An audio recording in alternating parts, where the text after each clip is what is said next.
Hello नमस्कार दोस्तों, तो स्वागत है आपके अपने चैनल सृष्टि टेक पे। आज हम लोग निमी question bank semester 4 module 2 control panel के वायरिंग के क्वेश्चन को करने वाले हैं। तो आज का हमारा पहला सवाल है, लाल, नीला, काला अंकित किए गए कंडक्टर के रंगों से कौन सी आपूर्ति इंगित करते हैं? देखिए, जैसे हम लोग को पता है कि एसी में हम लोग क्या करते हैं, RYB, रेड, येलो, ब्लैक, ठीक है। मगर यही डीसी में क्या करते हैं, डीसी में अगर 3 वायर ले जाना है तो रेड, ब्लू और ब्लैक, ये किस में करते हैं, डीसी में। तो यहाँ पूछा किसमें है, लाल, नीला और काला। तो हम लाल, नीला और काला कलर का कोड कहाँ इस्तेमाल करते हैं, सप्लाई डीसी वायर सिस्टम, मतलब 3 वायर सिस्टम डीसी हो तो उसमें हम लोग इनका प्रयोग करते हैं, ठीक है। चलिए अगले सवाल। अगला सवाल कर रहा है, तारों को गुच्छा करने में के लिए कौन से केबल बांधने का उपयोग किया जाता है? तो देखिए, आप अगर कभी वायरिंग का काम होते देखे होंगे तो एक वाइट या ब्लैक या किसी भी कलर की हो सकती है, वो नायलॉन की एक टाई होती है जिसे हम लोग केबल टाई बोलते हैं। या आप लोगों को शॉपिंग मॉल में जो पॉलीथीन में वो सील करके देते हैं ना, वो भी एक नायलॉन टाई ही होता है। तो बोल रहा कि तारों के गुच्छों को बांधने के लिए जो वो टाई इस्तेमाल करते हैं वो किस चीज का बना हुआ है? तो वो बना हुआ है नायलॉन का। किस मटेरियल का बना हुआ है? वो नायलॉन मटेरियल का बना हुआ है, ठीक है। चलिए अगले सवाल की ओर बढ़ते हैं। अगला सवाल बोल रहा है, पैनल बोर्ड असेंबली में किस उपकरण से बचा जाता है? ठीक है। कहने का मतलब है, मान लिया यहाँ पे कोई पैनल बोर्ड है, तो इसमें क्या-क्या लगा होता है, क्या नहीं लगा होता है। तो देखिए, इंडिकेटर लैंप तो लगा होता ही है। आइसोलेशन स्विच जिसको एमसीबी कह सकते हैं, तो एमसीबी भी लगा होता है। पुश बटन स्विच ऑन करने के लिए जो पुश बटन स्विच है, वो भी लगा होता है। मगर जो ये सेंसर है ना, ये सेंसर जो हमारे मशीन है उसके ऊपर लगते हैं। कहाँ लगे होते हैं? मशीनों के ऊपर लगे होते हैं सेंसर। ठीक है? कहाँ लगे होते हैं? मशीनों के ऊपर। हमारे कंट्रोल पैनल्स में इनका कोई काम नहीं होता है। तो पूछ रहा है कि किसका असेंबली में उपकरण से बचा जाता है? तो हम लोग सेंसर कहाँ लगाते हैं? सेंसर को हम लोग मशीन के ऊपर लगाते हैं। ठीक है? चलिए अगले सवाल की ओर बढ़ते हैं। आज का हमारा अगला सवाल है, कह रहा है एक्स के द्वारा किए गए नाम बताएं कि किस, पहली बात तो ये किसी स्टार्टर का सिंबल है ना? देखिए यहाँ पे ओएलआर है, ओवरलोड रिले है, या इसको थर्मल ओवरलोड रिले भी बोलते हैं।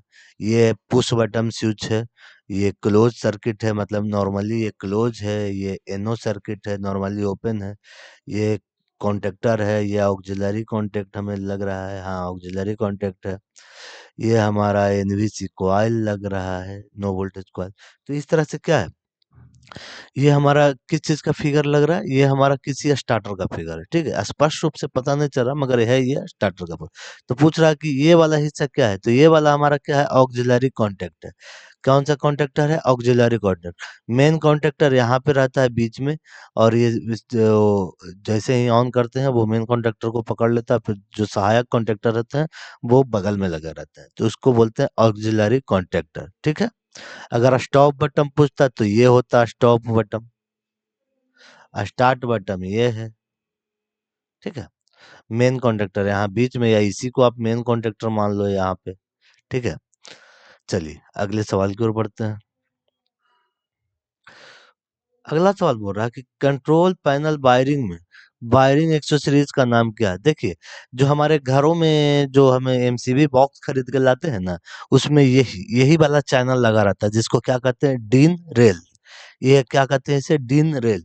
ये चैनल हमारे जो एमसीबी बॉक्स होते हैं ना, उसमें लगे होते हैं, जिसमें हम बस ऐसे ही एमसीबी को फंसा देते हैं बिना किसी नट बोल्ट के। ये क्या होता है, इसमें लॉक हो जाता है हमारा। तो इस चैनल का नाम क्या है, डीन रेल, ठीक है। चलिए अगले सवाल की ओर बढ़ते हैं। हमारा आज का अगला सवाल पूछ रहा है कि ये वाला एक्स रूप, ये वाला भाग जो है वो किस चीज का, यही फिगर फिर से आ गया। तो यहाँ पे वो हमारा ऑक्सिलरी कॉन्टेक्ट था, ये वाला क्या था, ऑक्सिलरी कॉन्टेक्ट। ये हो गया, ये हो गया हमारा स्टार्ट बटन, ये स्टॉप बटन, ये हमारा OLR, ओवरलोड रिले या थर्मल ओवरलोड रिले भी बोलते हैं। तो ये वाला कौन चीज का सिंबल है? तो ये हमारा ओवरलोड रिले। ठीक है, ये किस चीज का है? Overload relay. इसमें एनबीसी का तो फिगर यहाँ होना चाहिए था, जो एनबीसी का फिगर आपको दिखाया ही नहीं है। ठीक है, ये हमारा कॉन्टेक्ट, ये तो ऑक्सिलरी कॉन्टेक्ट है, इसको मेन कॉन्टेक्टर मान सकते हैं। ठीक है, चलिए अगले सवाल की ओर बढ़ते हैं।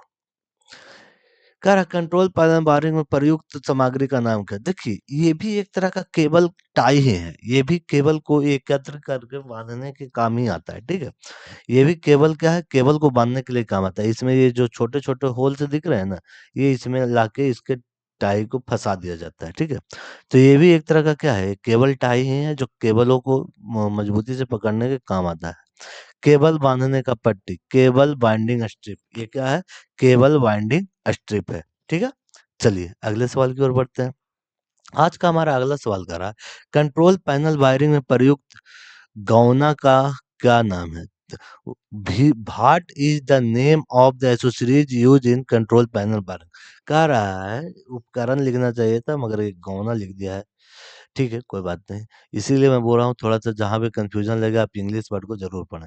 कह रहा है ये वाला जो हिस्सा है ये क्या है जानते हैं? मतलब ये मान लीजिए बॉक्स होते हैं, ठीक है? ये इस तरह से। तो जब यहाँ से तार को डाला जाता है ना, तो इस तरह से होल बना हुआ रहता है। तो ये वाला जो ये इसको क्रोमेट कहते हैं, ग्रोमेट या ग्रोमेट इंग्लिश में बोलते हैं, क्रोमेट हिंदी में लिखा है। तो यहाँ पे इसको इस होल में इस तरह से करके टाइट किया जाता है, इससे केबल को गुजारा जाता है। ठीक है? और जब हम इसको टाइट कर देते हैं ना, तो ये केबल में एकदम चुस्त के साथ पकड़ लेता है। और इस जगह से कोई भी चीज़ मतलब केबल के अलावा इसके अंदर एक ओ-रिंग लगा रहता है। जैसे-जैसे हम केबल को टाइट करते हैं, वो ओ-रिंग से क्या होता है, केबल को जकड़ लेता है। ठीक है? जिसकी वजह से क्या होता है कि नीचे से कोई भी चूहा, चींटी ये सब अंदर ना जा सके। ठीक है?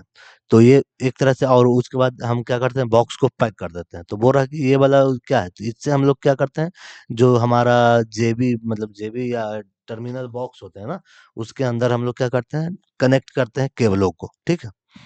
तो इसे हम क्या बोलते हैं? ये कहते हैं ग्रोमेट कहते हैं। क्या कहते हैं? ग्रोमेट। चलिए अगले सवाल की ओर बढ़ते हैं।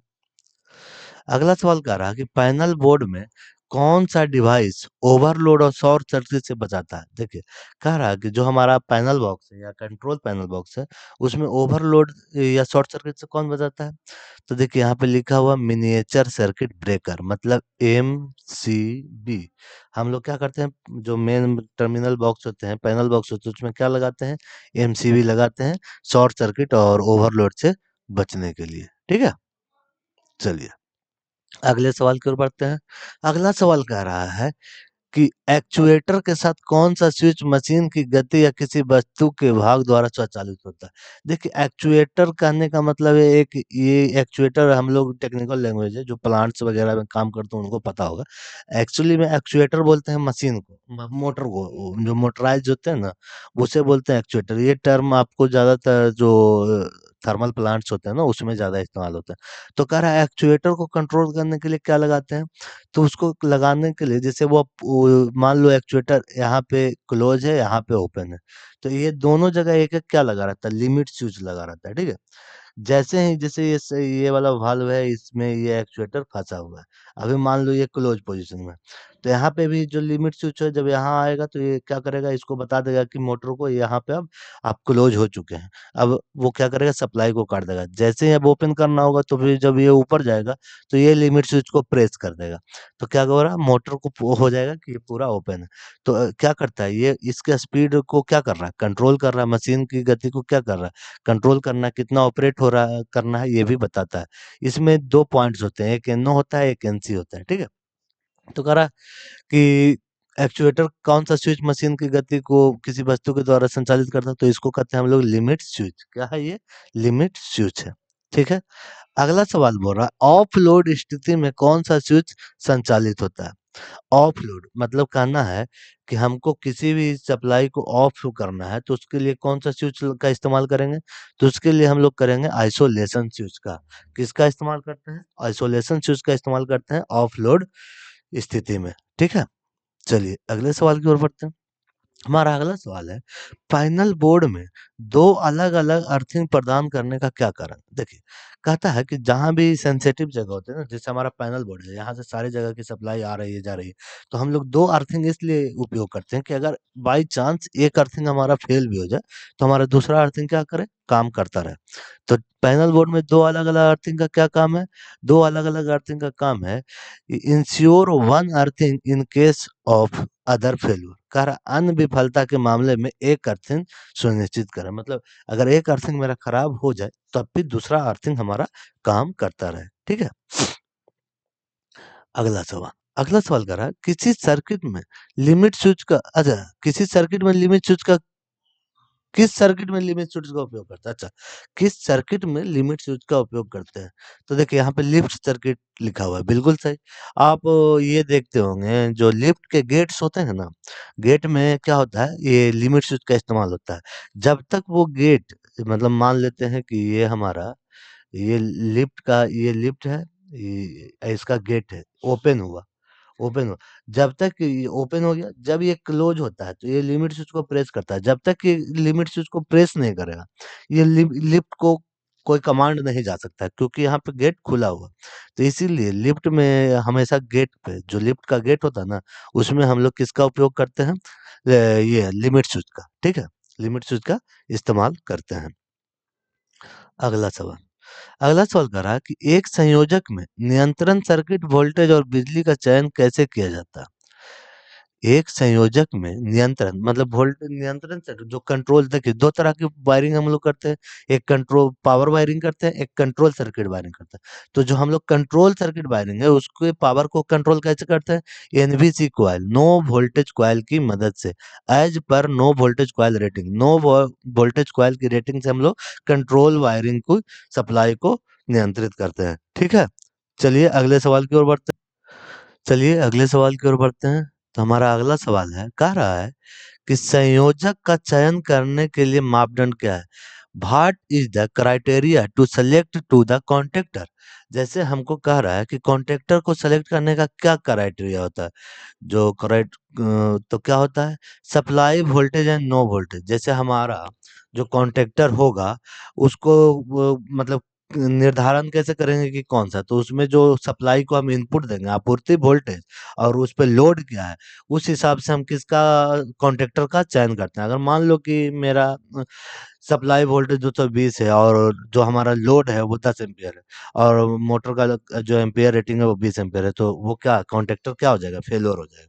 तो इसीलिए कह रहा है कि कॉन्ट्रैक्टर को चयन करने से पहले हम लोग आपूर्ति वोल्टेज और लोड को क्या करेंगे, चेक करेंगे। ठीक है, देखो कह रहा है पेज का उपयोग किए बिना पैनल बोर्ड में एमसीबी ओएलआर को माउंट करने के लिए किस सामग्री का, मैंने अभी बोला था कि जो डिन रेल होता है, डिन रेल होता है, उस पे क्या, इसमें हमको किसी भी एमसीबी को लगाने के लिए कोई भी स्क्रू या पेच की जरूरत नहीं पड़ती है। मैंने वो बोला था आपको, क्या अगर घर में एमसीबी बॉक्स होगा तो इस बात को आप जाके देख सकते हैं, जो उसमें जो ये एंगल बना रहता है ना, ये इस तरह से उभरा हुआ, कैसे बताऊं, ये इस तरह का रहता है बना हुआ।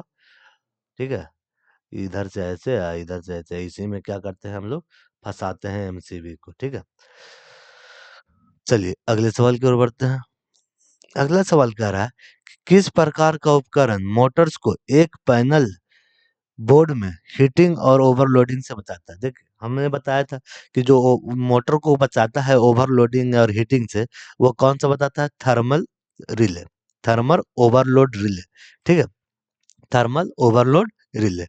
जो थर्मल ओवरलोड है वो कहाँ, हमारा स्टार्टर के अंदर लगा हुआ है, जो कंट्रोल यूनिट है उसमें लगा हुआ रहता है। ठीक है, चलिए आगे बढ़ते हैं। अगला सवाल कर रहा है कि नियंत्रण कक्ष में जी चैनल का उपयोग क्या है? देखिए, देखिए एक तो हम लोग डीन रेल चैनल पढ़े, एक होता है जी चैनल। ये दोनों तरफ से इस तरह से होता है, ये अंदर की ओर मुड़ी होती है इधर से भी, मान लो कि इसकी इतनी बड़ी, इस तरह से दोनों तरफ से ये ऐसे होती है। ठीक है, ये इस तरह से, ये बीच में जगह होती है और इसी के अंदर ये होती है जी रेल, इसको बोलते हैं जी चैनल। तो इसका इस्तेमाल करते हैं to fix terminal connectors, series संयोजन को ठीक करने के लिए हम लोग क्या करते हैं, इसका उपयोग करते हैं टू फिक्सिंग टर्मिनल कनेक्टर्स, ठीक है, टू फिक्सिंग टर्मिनल कनेक्टर्स। चलिए आगे बढ़ते हैं। अगला सवाल कह रहा है कि कंट्रोल पैनल वायरिंग में लिमिट स्विच का क्या कार्य है। कंट्रोल पैनल वायरिंग में लिमिट स्विच का क्या काम है? तो मशीन के स्पीड को कंट्रोल करना, यही तो काम है इसका। मैंने आपको पहले ही बताया था कि लिमिट स्विच का क्या काम है। तो control distance movement of any machine, किसी भी मशीन की दूरी गति को क्या करता है? नियंत्रित करता है। किसी भी मशीन की दूरी और गति को नियंत्रित करता है। अगला सवाल पूछ रहा है कि which is the standard duty cycle code of the conductors for starting and stopping the AC resistivity and inductive load. कह रहा है कि AC resistive and inductive load को इसमें से कौन सा दर्शाता है? देखिए ये चार फॉर्मेट में होते हैं, A1 2 3, AC 1 2। एसी प्रतिरोधक और प्रेरक भार को शुरू करने और रोकने के लिए संपर्क का मानक क्या है? तो पूछ रहा है कि कौन सा मानक है। तो देखिए जो AC 1 है ना, मैं लिख दूं क्या इसमें चारों का मान कि चार, ये चार ही होते हैं। डीसी में 5 होते हैं और एसी में 4 मान होते हैं। तो AC 1 में होता है रजिस्टिव लोड, एक minute, resistive load switching, resistive load switching example heater and मतलब ये रजिस्टिव लोड स्विचिंग होता है। इसके एग्जाम्पल में आ जाएंगे आपको हीटर एंड फर्नेस, ठीक है। और जो हमारा दो है, तो दो में क्या है? Resistive and inductive load starting and stopping. देखिए resistive load and inductive load starting and stopping, यहाँ पे लिखा हुआ है ना, starting and stopping the AC resistive load. तो ये क्या होता है? ये दूसरा में आता है। मैं तीसरा का लिख देता हूँ, high inductive load switching and breaking. High,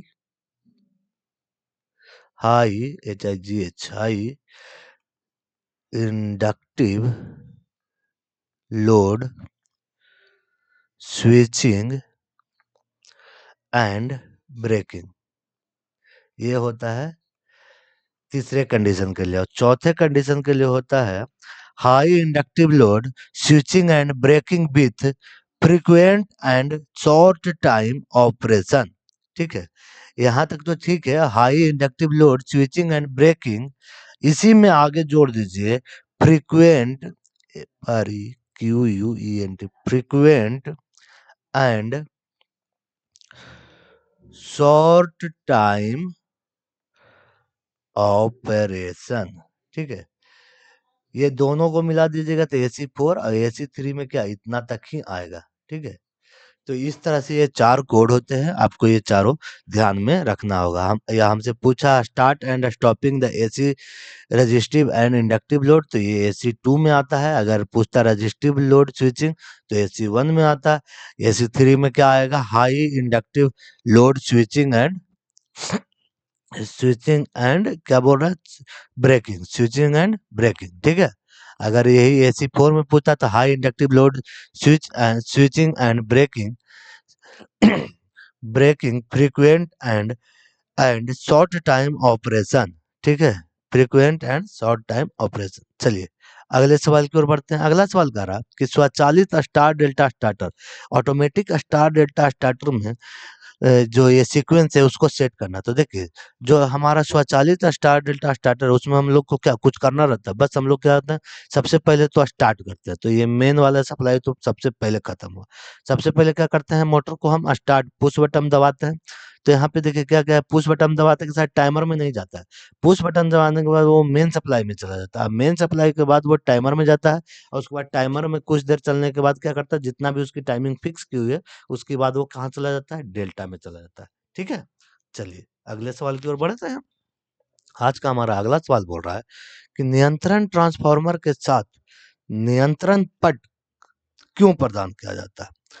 कह रहा है why control panels are provided with control transformer. कह रहा है कि कंट्रोल ट्रांसफार्मर के साथ नियंत्रण पट क्यों प्रदान किया जाता है। ठीक है, तो इसका मुख्य उद्देश्य है कि to operate the auxiliary circuit, जो हमारे जो ऑक्सिलरी सर्किट है या ऑक्सिलरी कॉन्ट्रैक्टर है उसको सप्लाई या संचालित करने के लिए। ठीक है, उसको सप्लाई करने मतलब ऑक्सिलरी कॉन्ट्रैक्ट को सप्लाई देने के लिए हम लोग क्या करते हैं, नियंत्रण ट्रांसफार्मर के साथ नियंत्रण पट भी लगाते हैं। ठीक है, चलिए अगला सवाल पढ़ेंगे। अगला सवाल बोल रहा है कि क्या होता है अगर एक ऑटो स्टार डेल्टा स्टार्टर शुरू होने के बाद भी टाइमर डिले रिले बंद हालत में होता है।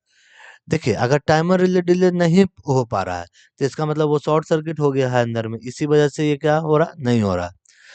तो अगर वो ये नहीं होगा, मतलब टाइमर डिले नहीं होगा, तो क्या होगा, वो हम डेल्टा में ही चलता रहेगा। एक बार अगर मोटर चालू हो जाएगा, जब तक उसको हम बंद नहीं करेंगे, जो हमारा ऑटोमेटिक रोटर जो मोटर होता है, उसमें क्या है, एक बार स्टार्ट कर दिए तो वो कुछ देर के बाद क्या चला जाता है, डेल्टा में।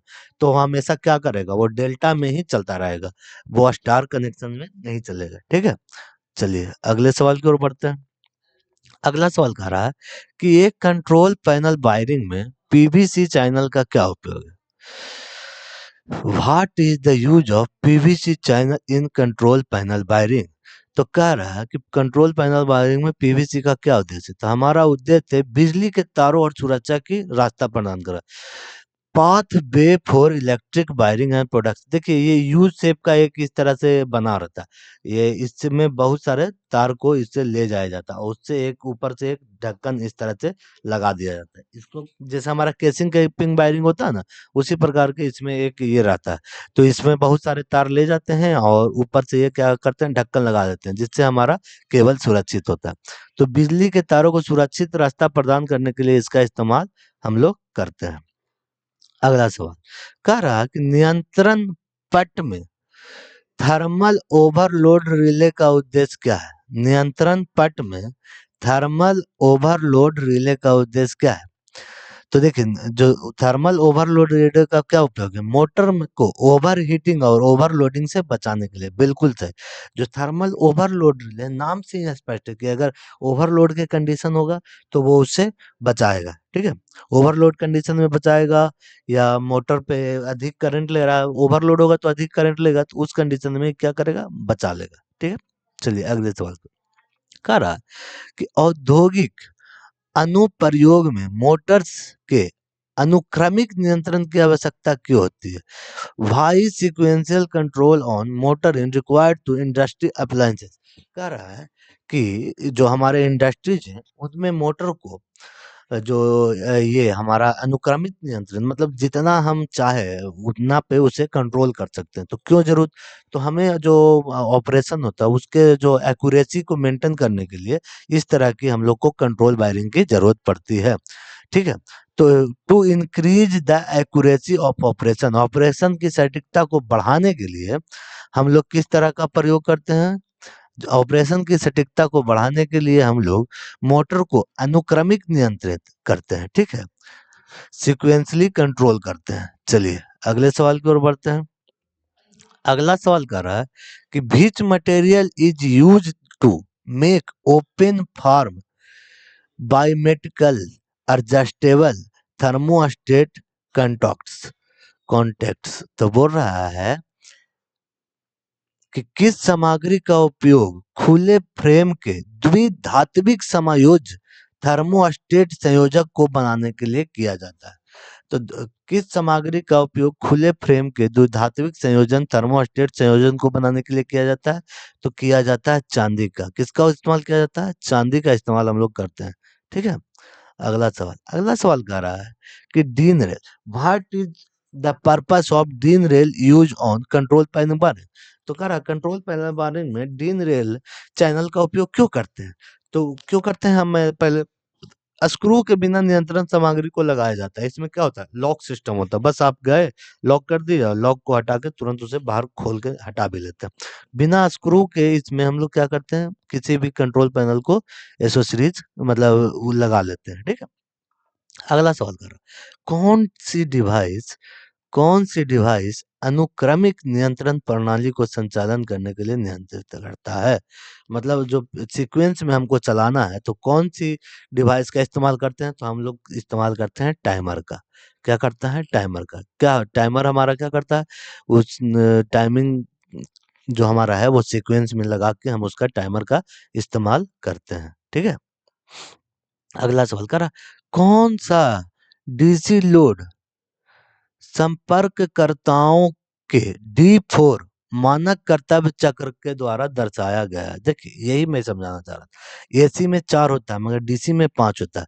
तो ये जो हमारा लिखा है कि resistive load expected motor load, तो ये होता है डीसी 1 का। और फिर ये बोल रहा है कि starting and stopping of shunt motor, तो ये होता है डीसी 2 का। और हमसे पूछा है डीसी 4, तो starting and stopping of series motor, तो ये किस में आता है? डीसी 4 में आता है। ठीक है? और ये पूछ रहा है स्टार्टिंग एंड स्टॉपिंग बीच इंचिंग एंड ब्रेकिंग, तो ये आता है डीसी 3 में। एक होता है डीसी 5, मैं वो भी लिख ही देता हूँ। डीसी 5 में आता है starting starting and stopping starting and stopping of series motor with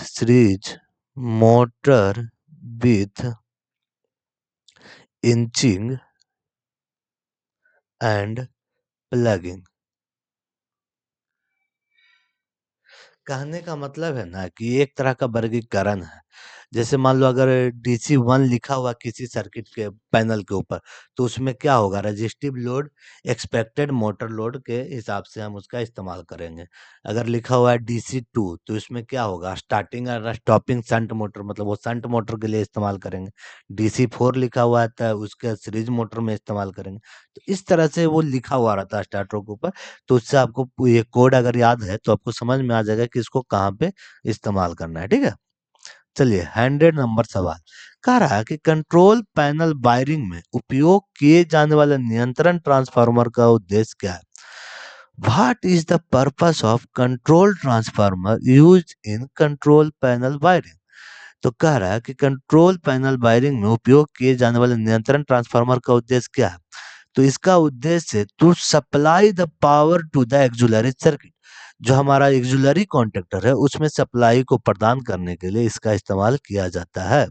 जो हमारा एक्जुलरी कॉन्टेक्ट है, एक होता है मेन कॉन्टेक्टर, एक होता है ऑक्सिलरी कॉन्टेक्टर। तो ऑक्सिलरी कॉन्टेक्टर को सप्लाई देने के लिए ये काम लिया जाता है। अगला सवाल कह रहा है कि के किसी संयोजक के संपर्क काम करने के लिए कैसे तैयार किया जाता है? How to contact in a contactor can be engage for the work. ठीक है? तो कह रहा है कि किसी संयोजक में संपर्क काम करने के लिए कैसे तैयार किया जाता था? By operating electromagnetic to change the position, स्थिति को बदलने के लिए विद्युत चुंबक का प्रयोग किया जाता है। देखिए इसमें ना एक यहाँ पे जो हमारा होता है एनबीसी कॉइल लगा रहता है, इसमें हम लोग इस तरह से एक ये फ्रेम बना हुआ रहता है। ठीक है? यू शेप का। तो जब इसमें हम सप्लाई देते हैं ना तो क्या करता है, ये ऑक्सिलरी कॉन्टैक्ट को अपनी ओर खींच लेता है। तो वो इसमें सप्लाई देने से क्या बनता है? इसमें इलेक्ट्रोमैग्नेटिक फील्ड बनता है। तो वही बोल रहा कि by operating electromagnetic to change the position, जो हम लोग इलेक्ट्रोमैग्नेटिक फील्ड का इस्तेमाल करते हैं उसके पोजीशन को बदलने के लिए। ठीक है? अगले सवाल की ओर बढ़ते हैं। कह रहा है कि कौन सा डिवाइस पैनल बोर्ड की पट्टियों और गुथे हुए केबल में चमक आने से रोकता है? देखिए चमक आने का मतलब ये शॉर्ट सर्किट का बात कर रहा है। क्या बोल रहा है? चमक। तो which device prevents flare out, flare मतलब वही जो स्पार्क है, स्पार्क की बात कर रहा है। ठीक है?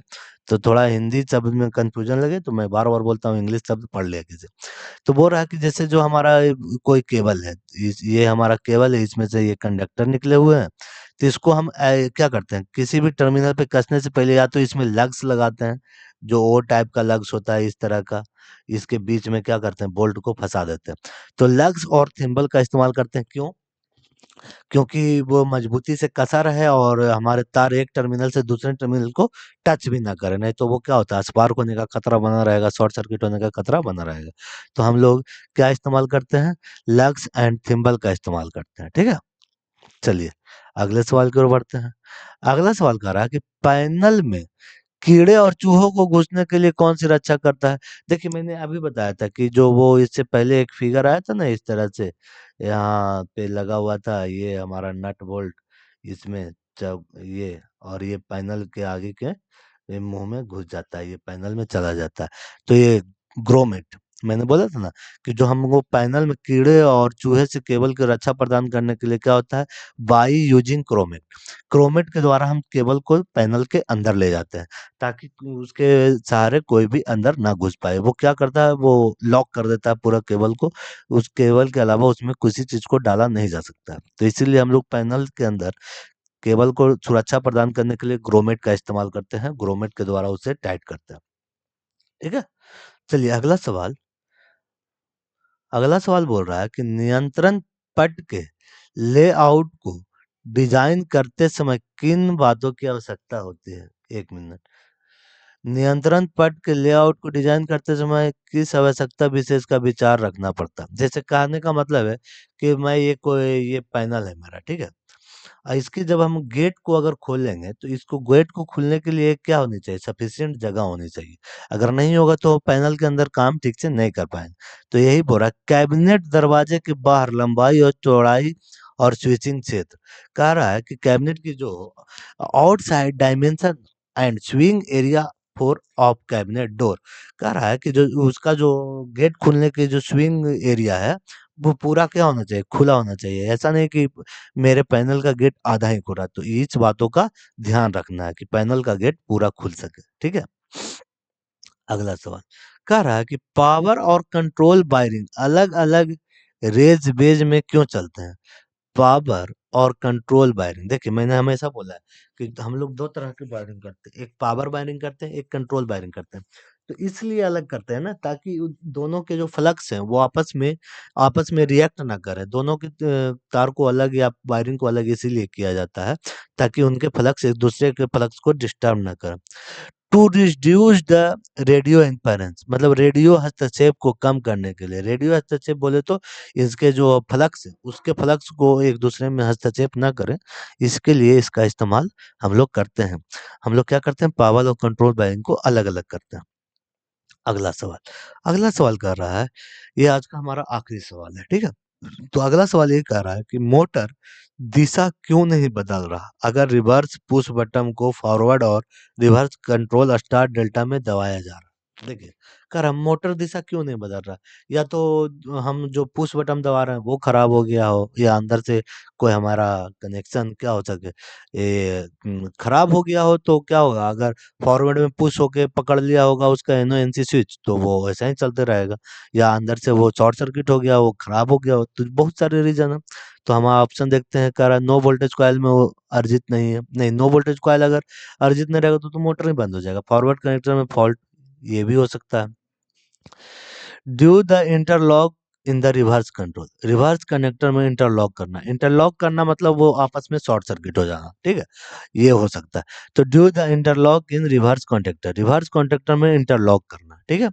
तो आज हमारा ये कंट्रोल वायरिंग का भी क्वेश्चन सारे सोल्व हो चुके हैं। तो उम्मीद करते हैं आपको वीडियो अच्छी लगी हो। अगर वीडियो अच्छी लगी हो तो हमारे चैनल को सब्सक्राइब करें, चैनल पे नए हैं तो अपने दोस्तों के साथ शेयर करें ताकि न्यू वीडियो जो आप लोगों को मिलती रहे। चलिए मिलते हैं नेक्स्ट वीडियो में, तब तक के लिए धन्यवाद।